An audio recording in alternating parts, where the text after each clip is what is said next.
Hello everyone, আসসালামু আলাইকুম। কেমন আছো সবাই? আশা করি সবাই ভালো আছো। আজকে শুক্রবার, তাই সকাল সকাল উঠে ঝাড়ু দিয়ে দিলাম আর ঝাড়ু দিয়ে পরিষ্কার করে নিলাম। ভাবলাম ব্লগটা তোমাদের সাথে শেয়ার করি।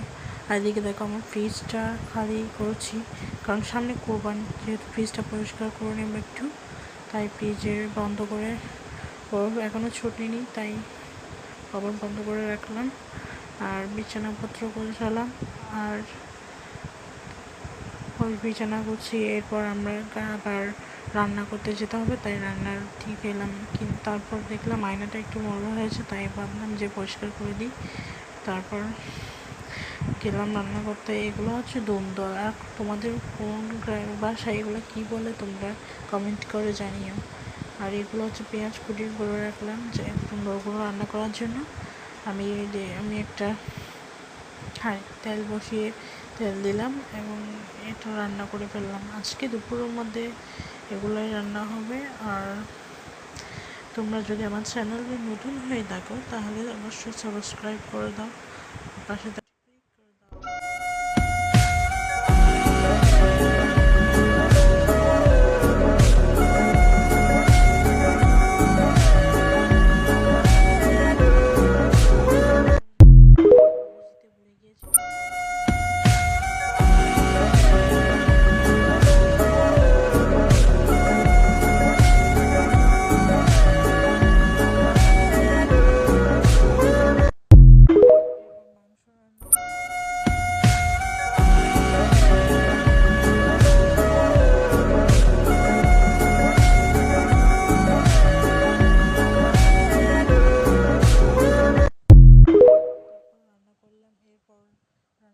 রান্না করার পর মরিচ হলুদ দিয়ে আর মশলা দিয়ে আমি কষিয়ে রান্না করব।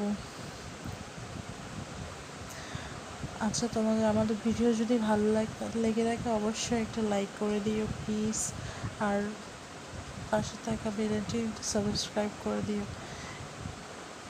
আর এরপর আমি ভালো করে কষিয়ে নিলাম পেঁয়াজ মরিচগুলো ভালোভাবে কষিয়ে এরপর আমি আমার ধরগুলো ঢেলে দেবো। তোমরা চাইলে মরিচের গুঁড়ি দিতে পারো, আমি কাঁচা মরিচ দিয়েছি তাই মরিচের গুঁড়ি তেমন দিইনি। আর এরপর রান্না করে নিলাম।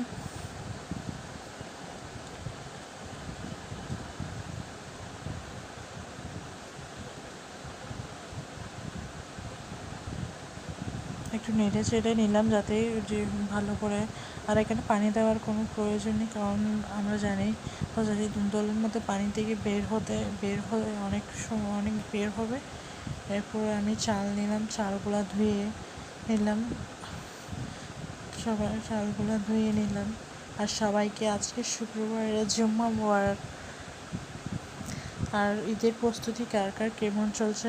কোরবানির সামনে ঈদের প্রস্তুতি। আর এগুলো দিয়ে দিলাম। আর কুমড়োগুলো দেখছি সিদ্ধ হয়ে আসছে।